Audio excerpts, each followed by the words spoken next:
শাহি কিচেনে সবাইকে স্বাগত বন্ধুরা।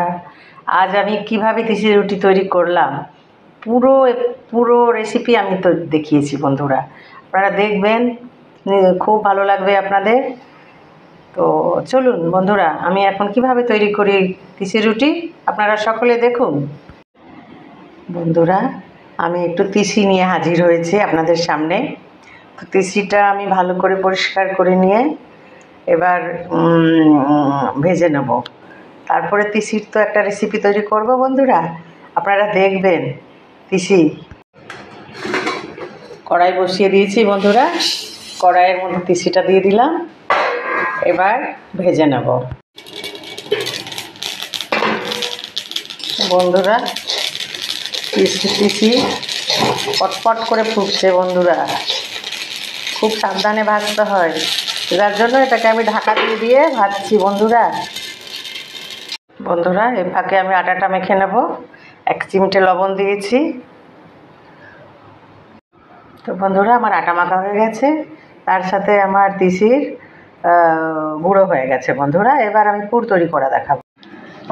রেডি হচ্ছে বন্ধুরা, গুড় আর তিসির গুঁড়ো মাখানো হয়ে গেছে আমার।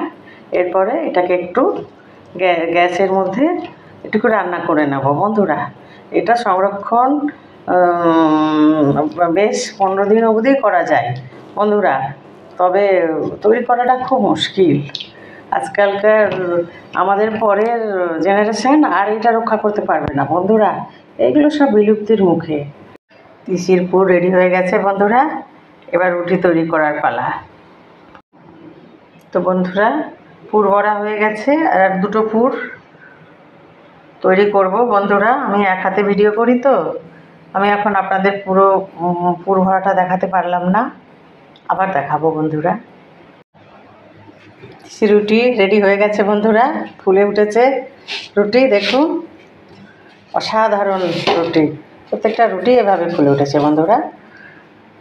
তো আমাদের তিসি রুটি রেডি হয়ে গেছে। পুরনো দিনের স্মৃতি বন্ধুরা, এই রুটি এখন খুব মুশকিল পাওয়া। তো বন্ধুরা, আপনাদের আমি তিসি রুটি তৈরি করে দেখালাম, নিশ্চয়ই আপনাদের পছন্দ হয়েছে বন্ধুরা। আপনাদের যদি পছন্দ হয়ে থাকে, লাইক, কমেন্ট, শেয়ার, সাবস্ক্রাইব করে শাহি কিচেনের পাশে থাকবেন বন্ধুরা।